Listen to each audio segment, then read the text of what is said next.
Cheers. Cheers. This has coffee. This has coffee. You could spike it with something. I could. This has coffee in it. What time is it? It's probably like 3:30. Not over dinner. It is like dinner time. Dinner. 2:45. Kids are gone. Yeah. Kids are at the in-laws. I know. We thought we were going to be so much more productive today. Yeah. Well, we were productive. Look at in a this. different way. We set all this up. You know? Looks good. Well, we are in our beginning stages of our podcast studio. We have three lights. 3 lights. 1, 2, 3, 4 behind lights. you. But we don't we're going to get the little things. And we just don't know if it looks good, the lighting. We just put them in random places. But I feel like we look pretty good. Also, I'm recovering from a cold. Yep. So, bear with me. Bear with her. We have dreams and ideas, but... Yeah, this is a start. We wanted to be on video and we did it. So we accomplished a goal. Yeah. I really think it's so important because it feels, at least for people like me, maybe not like for you, because you are whatever you are. What does that even mean? Okay. But like for people like me who are down on earth, it's like, I see what I want, but it feels so far away, or it feels like I'm not there yet. And it's frustrating rather than looking at it like, look what I did. Instead of it's like, yeah. Well, your mood shifted because you were really frustrated probably an hour and a half, 2 hours ago because we couldn't figure it out. But that's typical like me who I am. No, but that's good. But then we had some ideas. We got creative. Yeah. Right? We shifted a whole room and we're here. We're doing it. Mm-hmm. Figured out the video. We've been trying for like probably a month, 3 weeks to a month 3 weeks to at least. Figure this out. And first time, things have come up. Yeah, like but more like first time the recording didn't work. Then we didn't like the lighting. Then we didn't like the video. And then we're like, well, now what do we do? Yeah. So we actually got to a point where we know the video is going to sound good, we hope, because we're using our awesome interface we bought in February that we've never used. We got new software, right? Oh, yeah. To record this. I think it's something really to celebrate. I'm excited to see how it's funny because you'll be nostalgic, not you, but like I'll be nostalgic of once this is what I envision it to be. And I'll be like, remember when we had like lights hanging on a wall? Yeah. Well, that's the point. It's the step. This is the fun part, is the journey. Yeah. So I think something you mentioned was like, we've had this since February, right? This machine, and we haven't been able to use it, and life gets in the way. And something came up for us just recently, I think would be really important to talk about, is happening to most people that I know. Yeah. And we could just open the conversation to talk about it. And that is the motherhood mental load, fatherhood mental load, like parenting and roles and responsibilities, and how to navigate all of that, because it's a lot. And if you're not in the same page, you don't have the same values, or you're not taking the time to understand what your partner's needs are, and especially if they're different than yourself, it can cause a lot of challenges. Yeah. I think that's the biggest thing, is that you're always going to have different needs and where we're at in our lives as individuals, but as a couple, as parents, we have to align our values for what we want, right? Mm-hmm. There has to be some alignment there. Without that alignment, it gets really challenging, because your values are always going to compete, because your values are how you make decisions. Right. Your values are, when it push comes to shove, what are we going to do, right? You go back to your values. And if we're in this together and we're true partners, that we have to have shared goals, shared values. Otherwise, it's going to cause a lot of stress. It's going to cause a lot of arguments, resentment, which we've dealt with plenty, and still deal with plenty of times. So yeah, I think it's been a lot of work in our, almost 8 years of marriage, that we're still working on. No, we've been married for 8 years. You've been married for 8 years. So almost 9. 9 years of marriage. Damn. It's a long time. Then we've been together since 2011. Yeah. Yeah. Yeah. Well, it's been a lot of work, and we're still working on it. But I think we're continuing as we're navigating as individuals, it's actually helped us come together as a couple, for sure. And we've had big things that have happened in our life, like both of our, kids being born and that becoming parents, also becoming parents of an autistic child, sitting in the NICU. Like there's just been like, and each of us experience those things completely differently. Yeah. That's the hard part. Yeah. Is experiencing, we're both going through the same thing externally, but we internalize it, process it, and reflect it differently. Yeah. I was also thinking,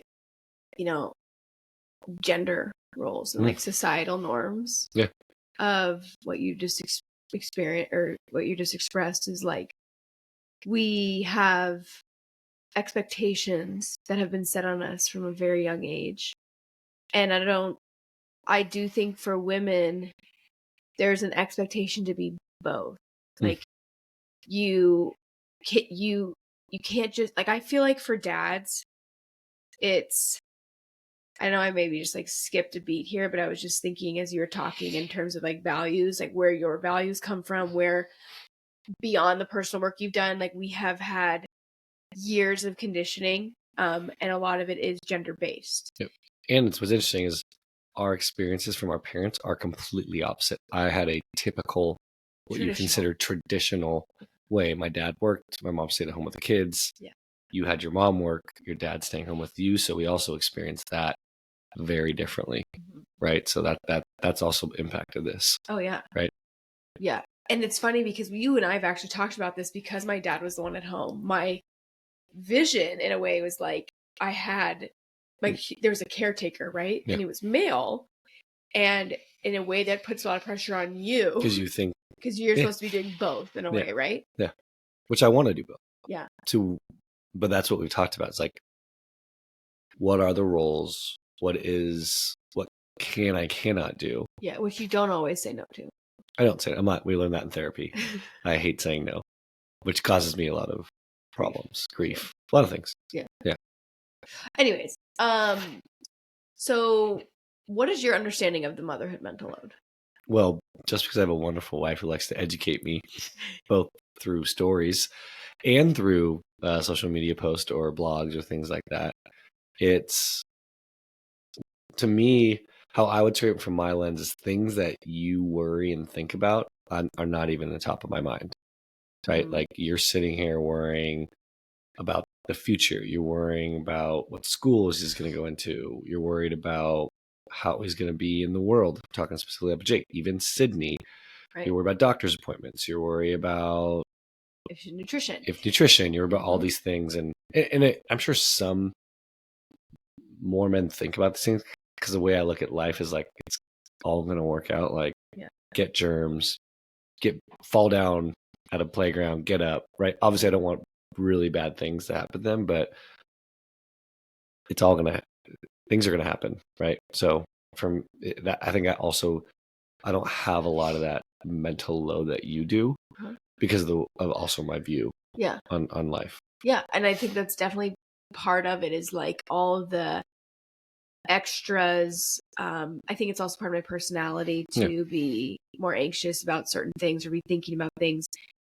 The mental load also is, which I'm going to say two parts here, so relax.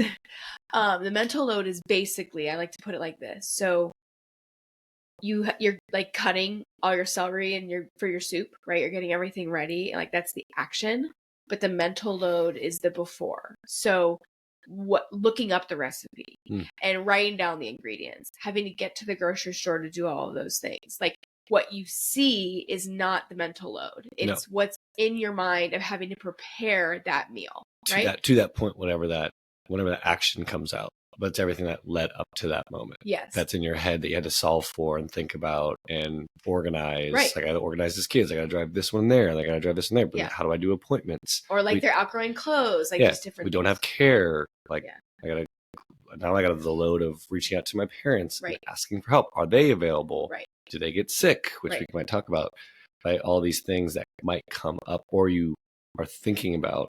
And you have to put all these pieces together to make one thing happen. And then the thing happens, it's like, oh, it happened. But all that went into it happening was 10,000 things to get to the actual thing happening. Yeah. Yeah. The 100%. Planning a birthday party. Yeah. Right. It's all the things that go before that. Yeah. So the second thing I was going to say is that you cook over dinner. So you cook everything. Yeah. And so like you put a lot of energy into like making a list and like, but we do a good job of it. Like that we've helped, right? We know every meal going into the week. Right. And some nights like, screw it, we'll figure something out. So how we do that is we have a meeting every Sunday. Yep. Where we talk about all the things we're going to buy for the week, the grocery shopping, the schedule for the week, like all of these things are scheduled. But that's took a lot of time to get to that point because the other thing before it was chaotic, right? And if we can eliminate some of the load from you and from me, right, that helps, right? So like, because part of your ADHD brain is I have all these things I do. Where do they go? Well, I told you this yesterday is like all these things feel important. Like everything has to be done now. But it's very challenging for me to decide what is actually urgent, like what actually needs to be done. Where that's what you're really good at is like going, you know, just. But that's why it's a good balance. So, you know, it's been really helpful to have that other side. I feel like, in many ways, I feel like it's unfair. Yep. Our life's circumstances. But I don't feel that way about our life circumstances. I feel very grateful for our life circumstances. I'm saying it in many ways. I just feel like I have more shit in my life than you do in yours. A perfect example of this, you know, you're smiling because I know you know what I'm going to say. So Jarrod traveled 4 days, 4 nights last week, longest he's ever been gone with both kids. My parents were unavailable to watch the children due to unforeseen circumstances. And and I got Your sick. dad was sick. My dad was sick. Well, unforeseen circumstances. He made it sound like, I just say Sid was sick. Yeah, Sid was sick. Yeah. I got sick. It was just a shit show. Okay. And Jarrod is in my head, is somewhat true and somewhat not true. But in my head, I'm like, he's at like all these restaurants. He's just free. He's eating great food. Like he doesn't have to pay for anything. He's getting to use his like genius and he's getting super fulfilled and like not changing one diaper, not waiting on the monitor to see if Jake's going to poop his pants. Like you just have freedom. And in some ways that's absolutely true. 100% true. And then in other ways, like you are there for work. Right. Yes. So there is still like an obligation and it's not like you're just like having a ton of fun. I mean, it probably was fun, but yeah, I'm enjoying myself, but it's work, but it's work so that we can have all the things that we have and have a life. And we've said this and you acknowledge this, like I've worked really hard, that I'm very fortunate. Because I think if I was going to a job that I did not like, I don't think you'd feel the same way. If I was like, I know how stressed he is. He doesn't like what he's doing. He has to go. Yeah, totally. Right. But you're like, he's like, you know, that like what I got to do those last 4 days is like what gets me the most high. Like I feel amazing. Right. It's incredible. I get to build something, let it play out, get to show people what I built and get a great response back from it. Like, and then spend time with some of my colleagues that I'm lucky I have amazing colleagues. So it's, yes, all the things you said, I'm very, very fortunate. And I do, and of course I enjoy it. Yeah. Right. So what it feels like is that it's unbalanced. So I'm not going to call it unfair. I'm going to call it unbalanced, right? Because I do have a choice to change my situation, like go back into a corporate job, but it's not the right fit for me. And I'm on a different trajectory, but like, so it's not circumstances, but it is definitely the choices that we have made as a family for me to be involved in our children's lives in a certain way, especially for Jake, right? Yeah. So it feels unbalanced. And I am also ADHD, which I share depression and anxiety with that. And it can be challenging to manage the physical load of things that you normally take care of when you're gone, because you are a big, big part of how we function, how this machine works is a large part. You have a large part in that. And so, and it's actually sometimes nice to see because it does remind me of like how much is actually happening, right? Because when you're not there, I'm like, oh my God, I'm drowning. So, so I just lost my train of thought. But so sometimes it can just really feel unbalanced where I feel like I get the shit end of the stick, right? And I I feel that I'm trying very, very hard to do things that fulfill me both from the inside and on an external perspective in terms of my career. So, but I don't get the same support. Like I have to keep my phone on at all times when my child is at ABA, right? So Kim doesn't write you, she writes me. And so I could be in the middle of something and she could write me and I have to change everything. Yeah. And so I don't feel that I ever get just like a chunk of time to do my craft, to be free. And I partly feel like it's going to be like that forever, is that I'm plugged in all the time. And I don't know, I don't, like until they're launched, but like even then there's like fear about all that stuff. So this used to be like a really, really big fight, constant cycling around, it being unbalanced, me feeling resentful of like Jarrod, feeling fulfilled and doing work that he really enjoyed. And part of it was because I had not started on my own journey. So that was a lot like of my stuff. And then secondly, I was still puttering around trying to figure out what I wanted to do. Yep. Right.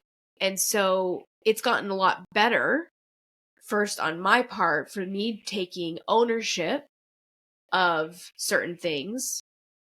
But the other reason it's gotten better is because I've been able to express how I feel, and it's been recepted. Is that right? Received. Yeah.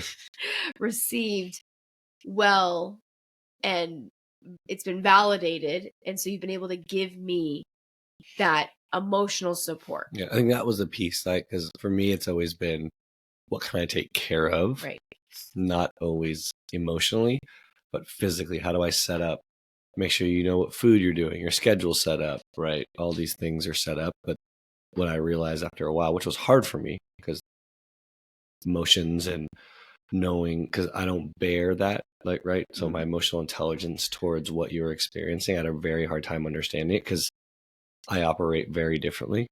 Because like even like, and I think, not to say this, but I've had, if I've had the kids by myself, it doesn't, you have said and felt, yes, it's hard, but I don't think it's sometimes as challenging for me to like, just, if I have both kids, I'm going to do the things that I need to do. I'm going to knock off my checklist. Well, and this is also where the example comes in. So Jarrod was gone, and then my Vitamix broke, and it's like the one thing in the morning that is like part of my routine in terms of like having my protein and like getting my Brazil nuts that have selenium in them, because now I have Hashimoto's. Like I'm trying to take care of myself, and it breaks on me. And Jarrod comes home and he plugs it in and it works. And it just needed that little energy from me. But it was like that was a perfect example of like the frustration and challenge of things not maybe showing up for me in a more fluid, easy way, and then it working for you, and like you not having to experience the mental load of that it was like a much freer. Plus what you just said in regards to like things being a little easier. I want to talk a little bit about that, is because that's that, when you said that, what I went to is that you want me to feel the way you feel, which I don't. If the Vitamix broke for me, I probably wouldn't have felt the way you felt.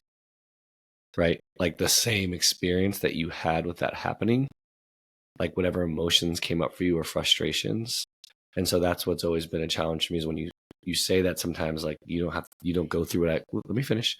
You don't go through what I go through, right? But I don't think I would in similar experiences, because we're different people. But also because your circumstances, you leave the house every day. I hear that. You go to a shiny office with beautiful Starbucks espresso machines where they can make a latte for you. True. You've in the past had food that was readily available for you to go and get if you wanted it. I wanted it. So you have access to things that I don't have. True. This house is where I live, breathe, sleep, work. Like, this is my every space. So the way that I experience it, I'm going to have more, there's going to be more value put on things that you're not going to give a shit about. True. So like the backyard, knowing that I have a child who elopes and I can't just go to a park, but instead I'm keeping them in the house and I'm feeling trapped. You don't experience that because when you come home and we both take them to the park, it's like, it's balanced. They're both taken care of. So for me, pushing for a backyard so we could get a swing set back there, it was overwhelmingly important. Yep. And so the blender to me is like, it's like, these are key factors, and you have things in your life that are like major parts of your routine. And if those things were to be disrupted, it is a challenge for you. Yes, it would throw me off. Totally agree. Yes. So the perspective thing is 100% right. But also, you don't experience being in the house or the things that, like, my routine is here. Yeah. So, like, when the treadmill broke and I had gotten into I've been in such an exercise, like a workout routine, and it's been a part of my experience. And when that broke while you were gone, and it also happened while you were gone. Yeah. This is not this time, but the last time is... Seems to always happen that way. Huh? I was going to talk about that next. But, like, it was just like, I ask, why me? Yeah. And so the self-work has helped me be like, okay, what is, like, how can I process this and not look like there's so much worse shit that's actually happening, right? And to step a step away. But my perspective in those moments is that you have it better. Yeah. That things don't break for you because you're in a 9,000 square foot gym that you get to just go into and have every machine possible. But here I am in my basement with the one thing that I have that breaks. So it's hard not to get wrapped up into that. I totally agree. You know I what totally I mean? agree. Let's go back to something you said, because I think it'd be interesting to hear. Thank you for all that. I really appreciate it. I'm getting like, just feeling it. I don't know if it's the cold brew or it's like, I think it's what I said. Yeah. No, but you said the shift that happened is that I was able to emotionally support you better. So I think it'd be valuable to know what happened. How did that happen? What did I do that made you feel more emotionally supported? Because I think that was the biggest shift, and I'm still working on it. Right. But this was definitely the best that you've done. Yeah. And you traveled in 2023. You traveled a lot, like once or twice a month. Yeah. Like you were gone a lot. Sometimes it was a lot more than this. Yeah. Yeah. But now it's much less. So it hasn't been as frequent, which also sometimes is even more challenging because like we get into like a flow, but that's besides the point. So I'll travel more. Is that what you're saying? No, please cool. God, no. Got it. But, or you were asking. So what happened? So okay. What was the shift? So what did that? What it used to be was like, it was either like, I'm sorry, that sounds hard. Or it would be like, I don't even know if you would ask what you can do. We felt so separate that you were not involved. You were not involved. And in that way, I want to take it back. You're very involved, but you weren't physically involved in terms of like what was happening. Yep. And I just had this flash of when you were, I think, in Iowa, and I was taking pictures of Jake, who had poop all over himself that one time. And like, remember we FaceTimed and I was like screaming. And I just, like, you're in your clean ass hotel room and there's clothes on the bed and like Jake, and I'm just exhausted. I'm just thinking about these things because part of it is me, for sure, right? And how we deal with different things. Yep. But the second part is feeling the support from a partner. And what I think for every single person, it's going to look different. So for some people, for some moms, it might be the partner actually physically stepping in and taking things off the plate. For others, it could be like hiring help. Like there's so many ways to provide support. For me, it's definitely emotional support. Yep. The physical things are hard, but when you're not here, I take care of them. I clean the countertops. I put the dishes away. Like I clean up the house. So it's doable, but it's the emotional support that is the key for me. So I would say the biggest difference like this last time is I felt that I was so upset. I was upset because I was sick. I was overwhelmed. There was a lot going on in terms of like just parenting things, right? Yeah, a lot of Jake stuff A lot came of up. Jake stuff came up. Just trying to figure that out. It feels like the minute I get settled, it like changes again. And you listened, but you didn't go to solutions mode. You did go to solutions mode though too, but it was like, because I remember when my volume of my temperature went down, right? Or I guess like my degrees went down. But it was when you started brainstorming ideas. What we were specifically talking about in this moment is about potty training. So Jake has been starting to potty train since July. He knows exactly what he's doing, but for some reason at night, he's withholding until he gets into his room. And until we leave his room. And then we have to watch the monitor, and we basically have no life because all we're doing is running up and down the stairs trying to catch him, take him to the potty. And he goes, go, go, go, go, and then I run up. Yeah. So Jarrod wasn't there for 4 nights of that. And I was getting so frustrated. And so that specific night, when I was in despair, I felt like I was in despair, you listened, validated, and then the response that you gave me, it showed that you were actively listening and that you were engaged to what I said. You cared. Yeah. And you were like, you said, it's really interesting that he does this because like it shows that he knows that. Like, I can't remember the context. I think I said he knows to not go like during the day most of the time. Yeah.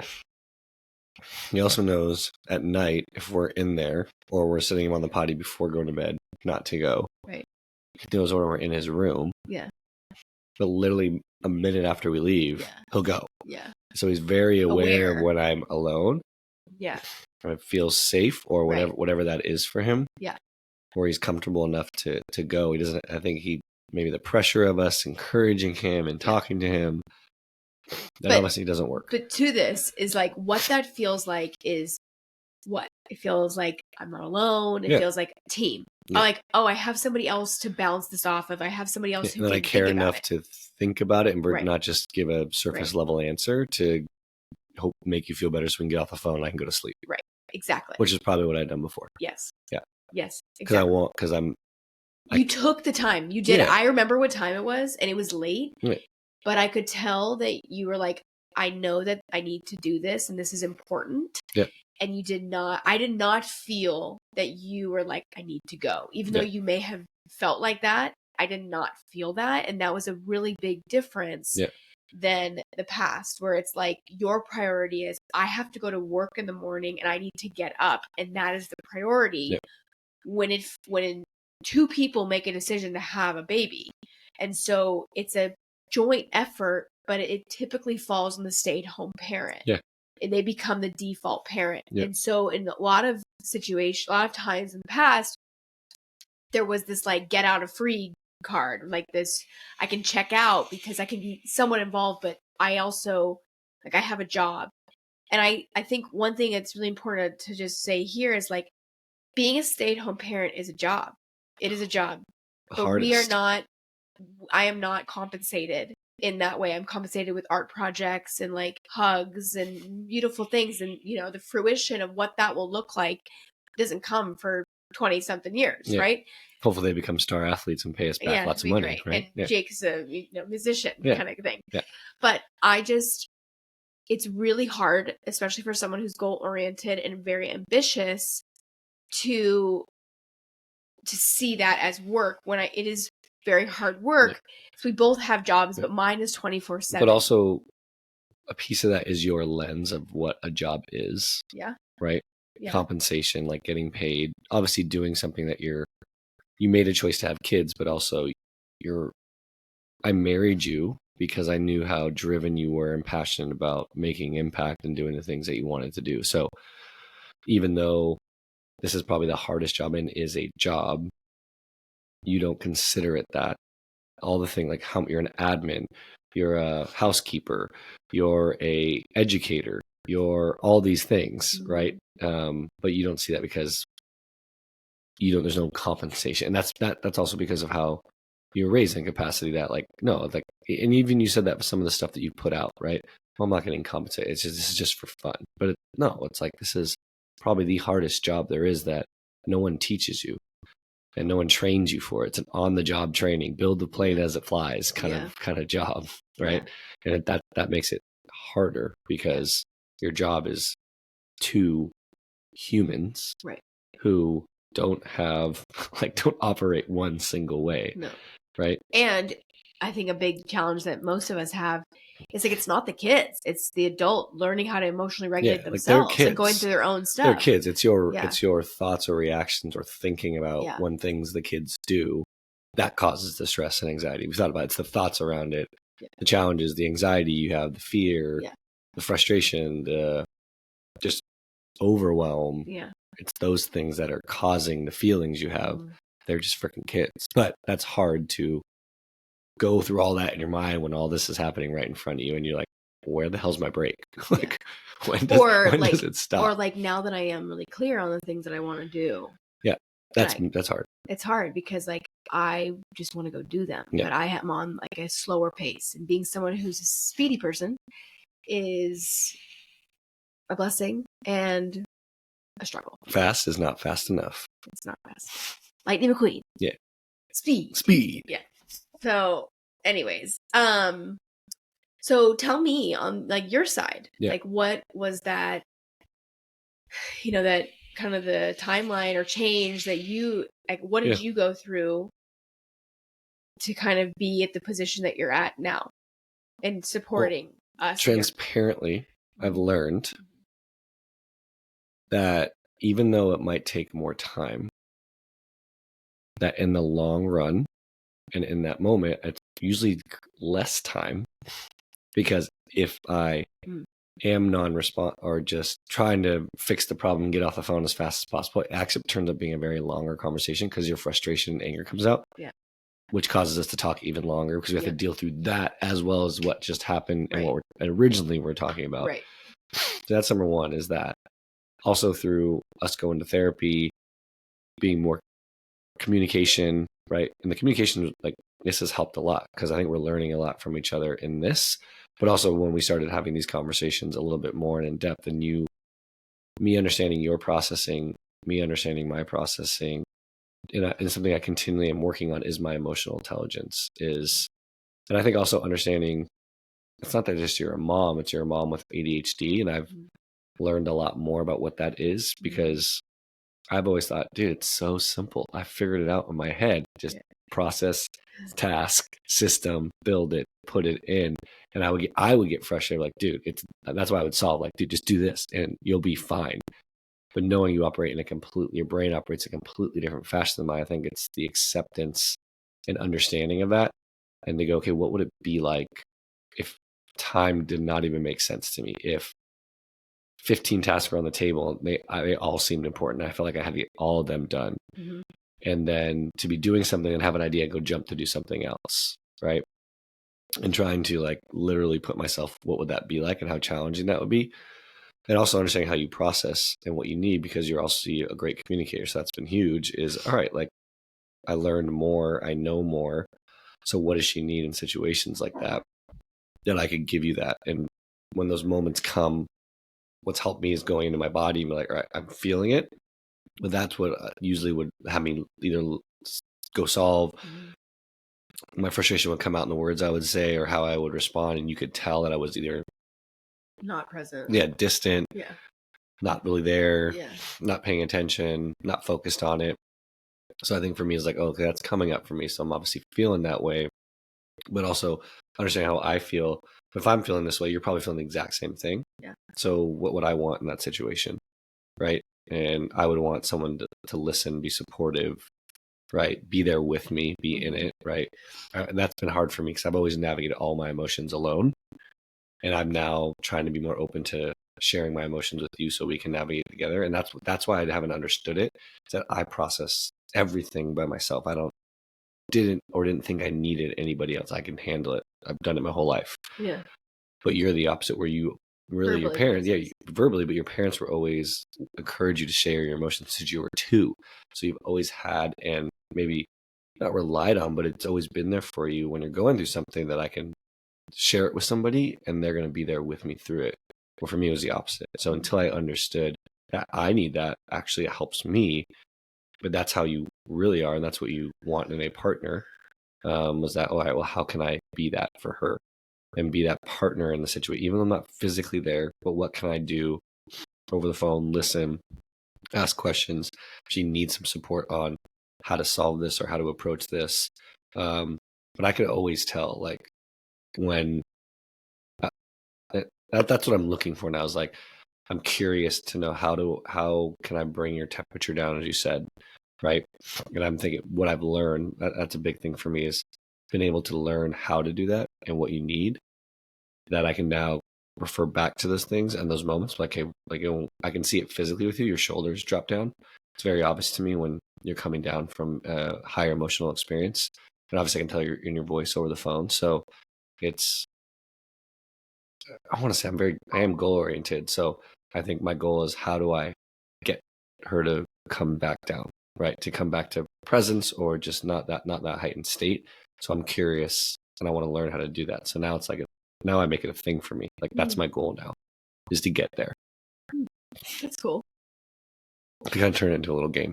Yeah, it's so funny, as you were saying that, I was like, you have a really good memory, because I'm like, I was thinking, like, what did I do this last time? I don't know. I feel like every new thing is every moment is a new one. Where I'm like, but sometimes resorting back to old familiar behaviors because it's what I know, rather than like the newer thing that has been like not as established. So I think that's a really cool thing that you are able to tap into and practice.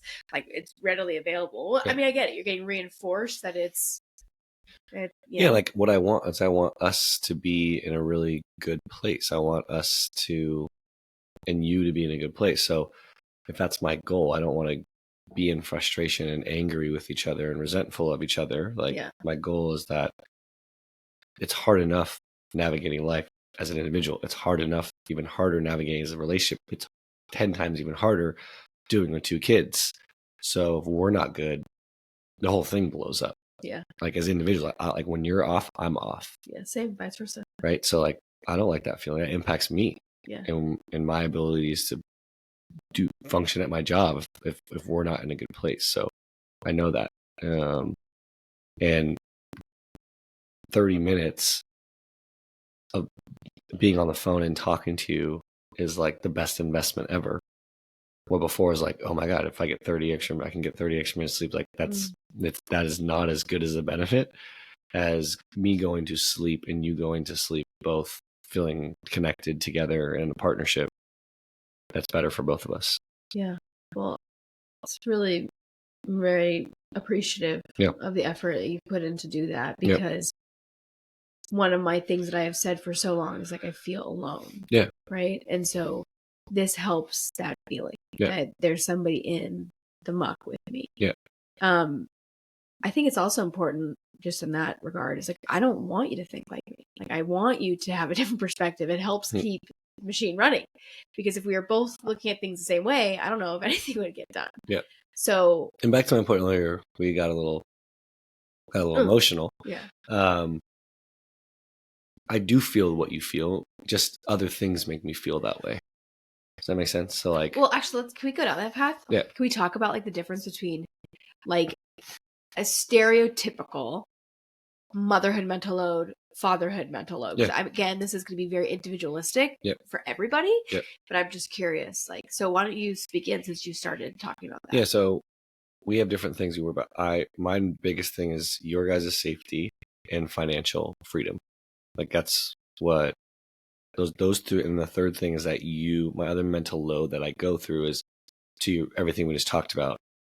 How is Nikki? Is she okay on the day-to-day navigating being the default parent? Does she also get space to do the things that are important to her? That's been my big thing, is like, that the stuff we've done around you being able to exercise, like, that's important to me, because I know, because it's important to me. Like, I have to have that every morning. And I know this is something you're really working on. So how can I create that space? Right. And then all the stuff that you're passionate about, how do I make sure? Because that's why I married you. Like, I didn't want to marry someone that wasn't driven, that didn't want to make an impact in this world. Because I'm so driven to do that someone's like, no, I'm just gonna kick back and right. I don't know. I like that you're driven and know that you are here to impact not just the children that we have and not just each other, but something bigger than that. So knowing that I get to do that, I think that's cool too. All the experiences I've got to do and give to myself, I want you to have because I know how much they mean to me. So those are my biggest things. It's financial.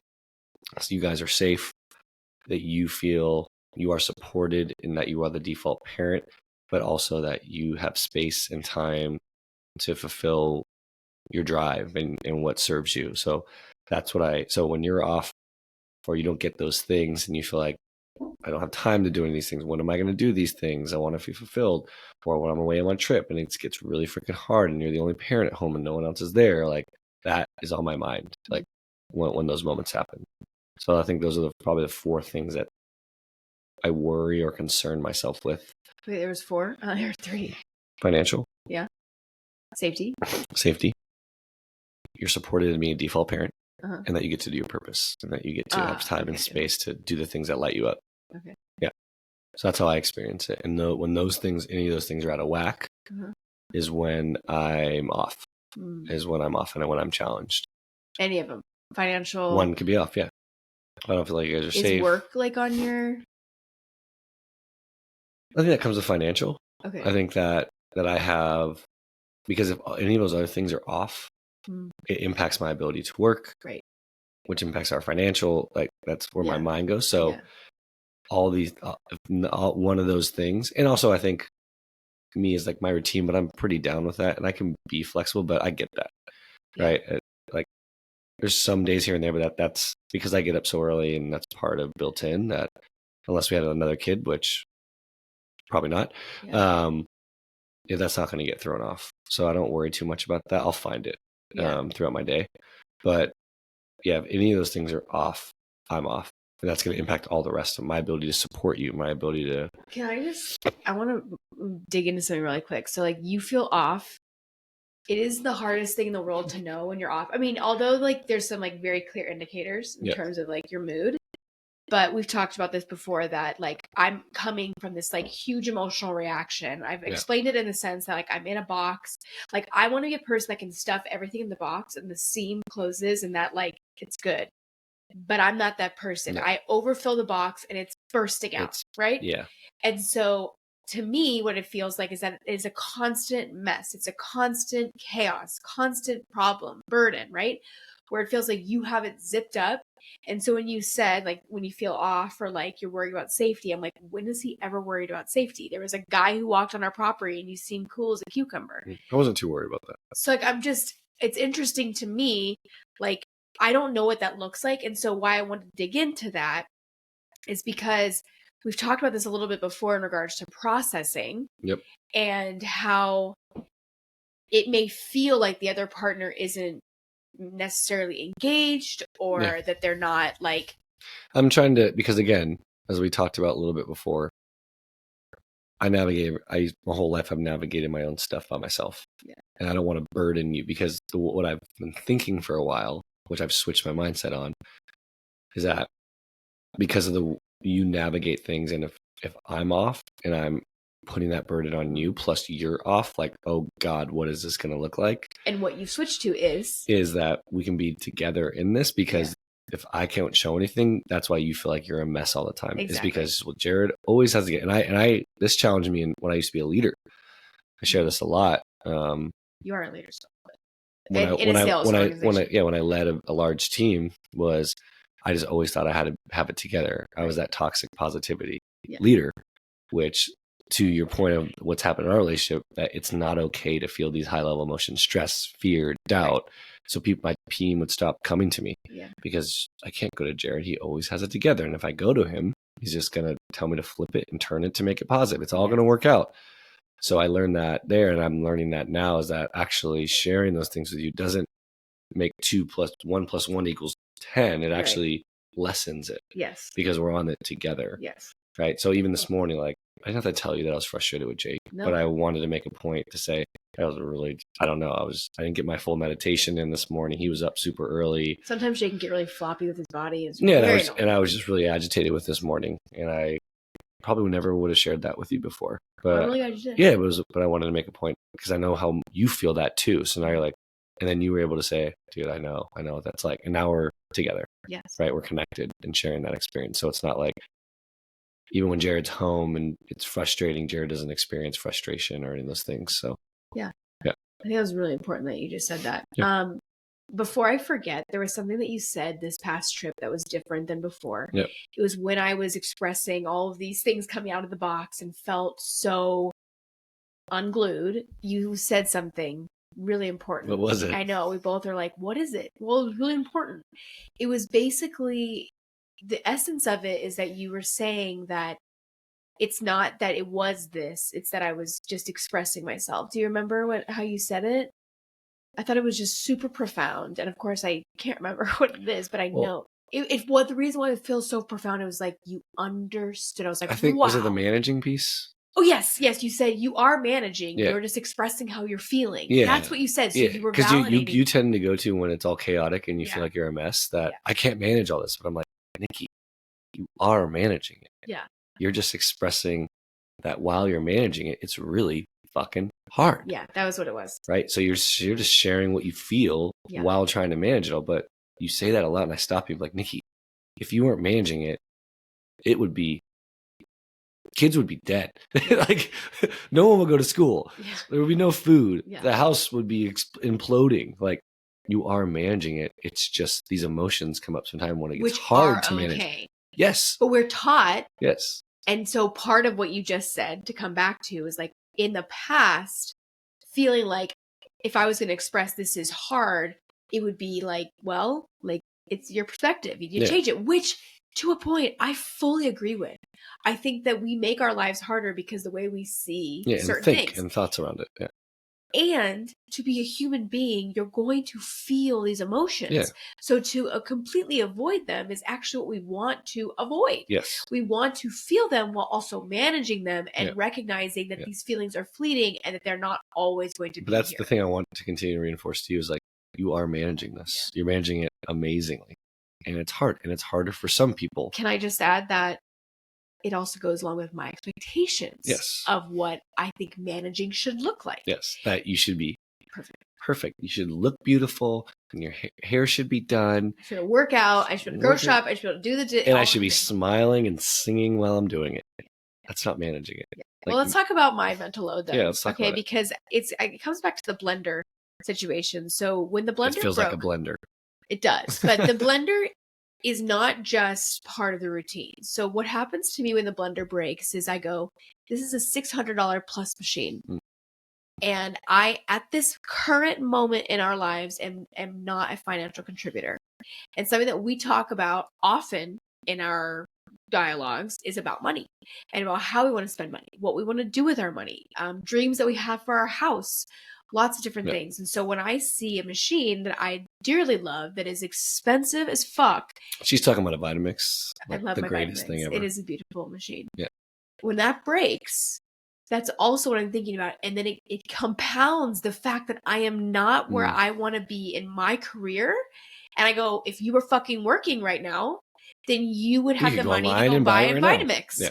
And then I have to go, I have to ask my husband, my vitamins broke, we need to buy one, which then puts this whole cycle of feeling guilty and shame and feeling like the vitamins broke for me, like it didn't break for you. But if you were to buy if the vitamins broke for you, even though money, let's just pretend that money wasn't part of the conversation, you could go and buy the Vitamix without asking. I cannot. It's not that we're in a position where you're like, you can't do these things, but I'm in a position where I have to be like, hey, can we do these things? Where you're like, I'm going to do this thing. And so, and that being the kind of person that I am is a very fucking uncomfortable place to be. Not good for her. It's not good for me, which is why I think I'm always actively trying to like get back into that seat of being a financial contributor. So to then just go a little bit further with this load is like, it's not just the fact that I would need to go online and look for the blender. It's the emotions that are tied to that and the feelings that of all my conditioning, my shame, all that stuff. Then it's tied into, of course, well, I also have to do the schedule for Jake, and now Sydney's going the same day. How am I going to drive? What am I going to take care of myself? Like, oh my God, I got to get Sydney's school clothes because now she's going to school 3 days a week and I have to get her stuff. She can wear PJs to school. I know, but I'm just like, and then I'm like, all these things that are now on my list in addition to the things I want to take care of. And when do you have time for that? And then I'm up till 1 a.m. Although I am a night owl, ADHD person. Last night I cleaned my entire bathroom vanity at starting at 11:30 p.m. Finished at 1 a.m. It's perfectly clean. So I'm trying to lean in. But the point is that I get frustrated because I'm like, fuck, I have to do all these things for these kids. I also have to do household things. I'm the one who's going to like be on these meetings while I also have dreams.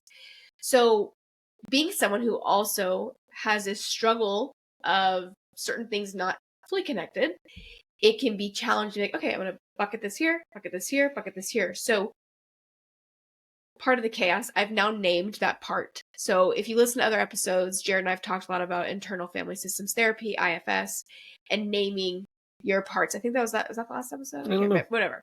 I like this new name. I like this person. I have Grinder, who's my perfectionist. I have Scout, who's anxiety. I have Shade, who is depression, and I have Self, which is like my true self. And this last person, who is it? This last person, which represents ADHD. Her name is Scribble. That's so good. And it's like, so I actually thanked her last night after I did the bathroom vanity. I was like, thank you, Scribble. Thanks, Scribble. Thanks, Scribble. So, okay, now Scribble, go away because I just totally lost my train of thought. Give yourself back. But the mental load, I think, can also be really different based on people's partnerships, right? So some people are going to have like more laundry, more physical tasks to take care of, and it's very overwhelming. Whereas someone like myself may have other things, like specifically like advocacy and so forth. I saw a reel yesterday about the mental load for men and women, and that women's tasks, typically, this is stereotypical traditional roles, okay, tend to be more unseen, and they are everyday consistent tasks where a dad or a male figure, the lawn doesn't need to be mowed all the time, but it's mowed inconsistently, but it's mowed, right? And the second part of it is a seen thing that's done. So you can tell when the grass is cut, it was a action. It looked good when I did it last weekend. It did. But for like me, who's then emailing back and forth with his preschool, that is unseen. Yeah.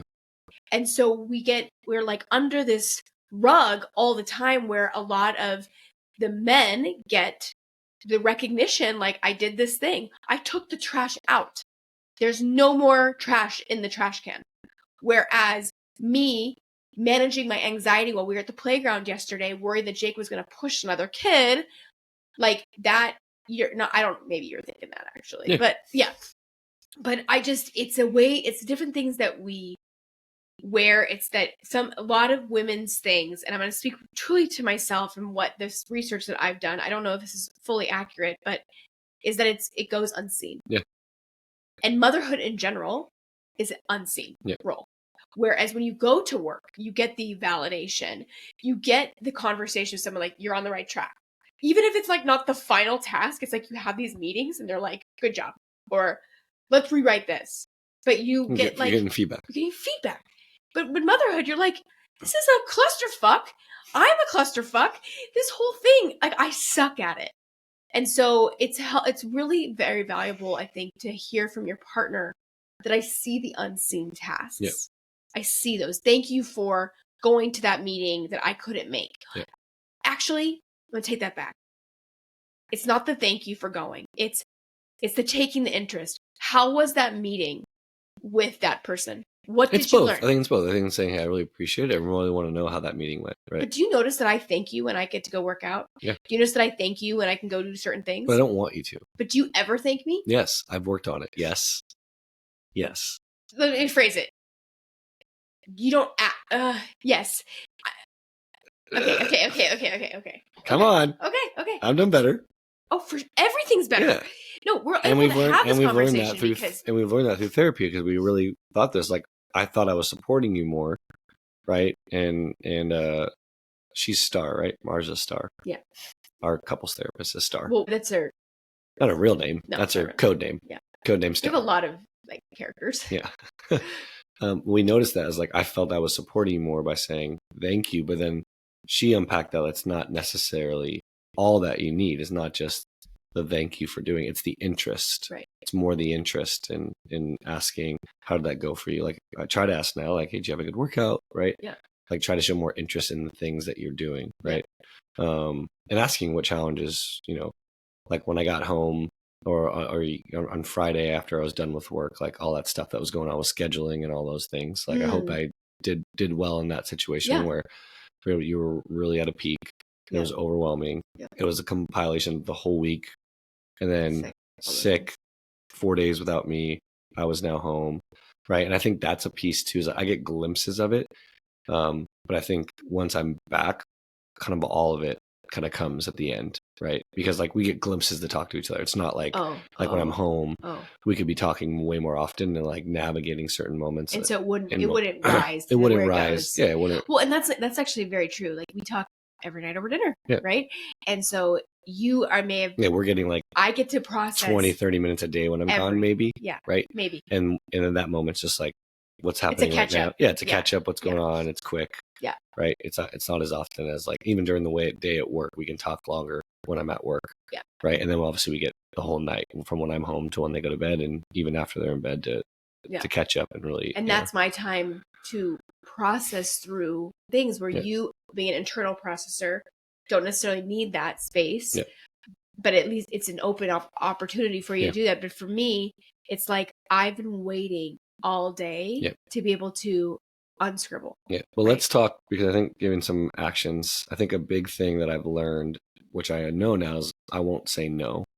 And that's even not to a task or asking of something.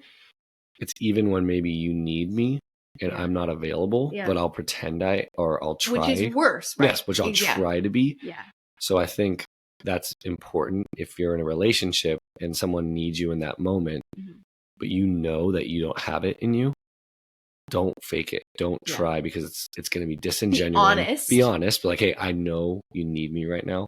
Like, give me like 30 minutes to like just settle my mind. Can I just add something that may be really helpful? Because this is so Brene Brown and her husband. Percentages. Yeah. So like you can ask somebody where they're at. Yep. So like I'm at 20% right now. I do not have enough battery power to give this to you. Yep. Can I recharge for a half hour and then I'll come back to it? Yep. So I'm just, and that's hard, right? You got kids. Yeah. No one gets to recharge in that moment. Obviously, when I get home, I'm going to take the brunt of being with the kids, which I totally get. And I usually don't have a moment at work where I need it. It's like a recharge. There might be some, but like, we also get to drive home. But even coming home from the trip, like, even though I was doing what I was doing, I was dead. I was dead. Like 3 straight days of 8-hour facilitation. I was just, and then you're going out to dinner, entertaining clients. Like, I was just also very out of your routine. Yeah, very out of routine. I don't sleep well in hotels. I don't know why. It's just, I don't know. I don't sleep as well. I miss Nikki so much and her feet and me having short part of the king size bed. And you snoring your face off. And then she waking me up every hour when I'm snoring. Like, stay that way. Yeah, I can't. I like laying on my back.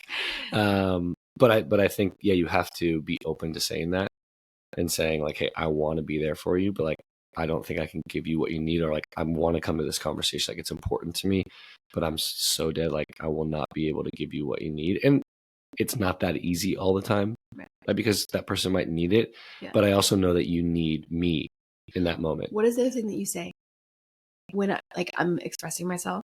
Do you need advice or support? Yes. Yeah. That's a big question. It's like, because my tendency is to go to advice. Right.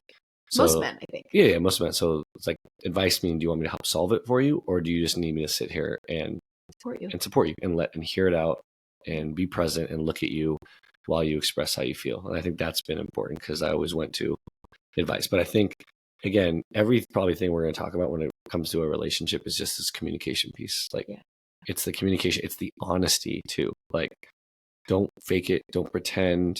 Don't try to be the person they need to be when you know you can't, because you're also an individual and you have to realize that, because it ends up being worse. Like I've said, like if I just try to pretend our conversations go longer. And then it's not just going to be what we talked about. It's going to be the fight we're going to have afterwards. Yeah. And then we got to recover from that.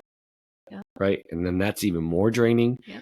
So I think it's just the communication aspect of this, knowing what you need, but you can also set this things up. Like like knowing when we're going to have time with each other, like to have conversations, or like, hey, like at work, I'm like, hey, I try to do now, hey, I won't be, like I said when I was in the facilities, I'll call you on a break. I'm not going to be available. So right? And if I'm going to call you, I'm making that choice. Right. I have to be ready to receive what's coming. But also, I love what you just said, that like keeping your partner also aware, like, hey, I have dinner Tuesday and Wednesday of this week. Yep. I'm not going to be home. So giving that person, like, I'm like, okay, I can mentally now prepare for me, because I was waiting for you to come home. But now this is the next thing I think is really, really important, is that what happens with the return. So like when you get back, the connection, the reconnection, right? Yep. And so, because it is a lot, like it's like a reconnection of things, but that could be, a change in routine and schedule. It could be like kind of traveling, but it's like, how do we repair? How do we reconnect? Yep. And knowing like, okay, I'm going to be out Tuesday and Wednesday of this week. Let's do this Thursday and Friday. Yep. So knowing that the relationship is of importance. Yeah, then we have to reinvest back into it, right? Because we can fall right back into everything, but we have to reconnect. So we can be good. Yeah. Right. And back on the same wavelengths. We're on different wavelengths for days. Yeah. Right. To come back so that we can be good partners. Yeah. So we can give what we need to give to our kids and to each other. Right. Yeah. It's really important. Yeah. Well, this was a lot. Yeah. Is there anything that we like missed out, or that we think would be important to round out? I think the biggest thing is that there's some themes here that are probably across partners and relationships, but I think this is very our individual experience as individuals, but also in a relationship. Mm-hmm. Sit down with your partner, talk about it, like understand, like, yes, there's motherhood mental load, but your mental load impacts my mental load. Mm-hmm. Right.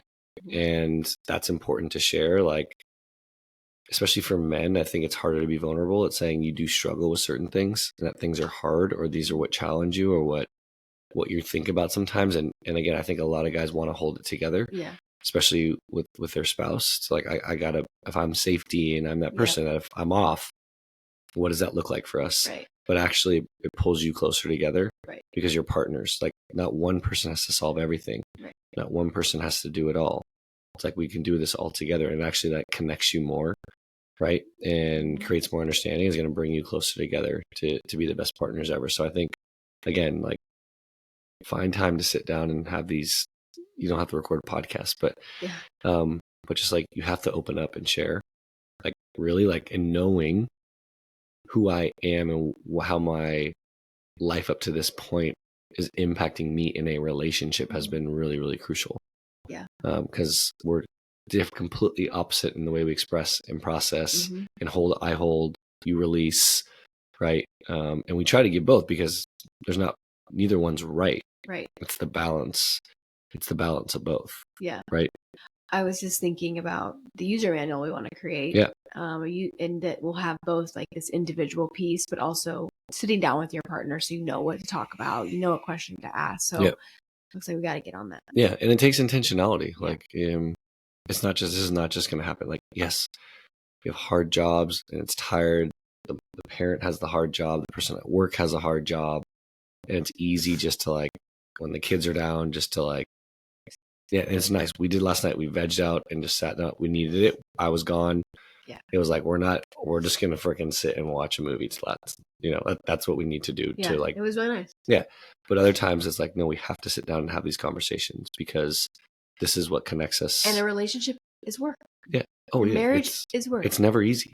It shouldn't be. If it's easy, then you're not really being honest with each other. Right. You're not. Like, you're faking it. Right. Like, you really are, because it can't be easy, especially if you have kids. Right. It's not easy. Yeah. Like, if you're homeowners, and if it's just, you're willing about financials, right? Yeah. It's hard. Yeah.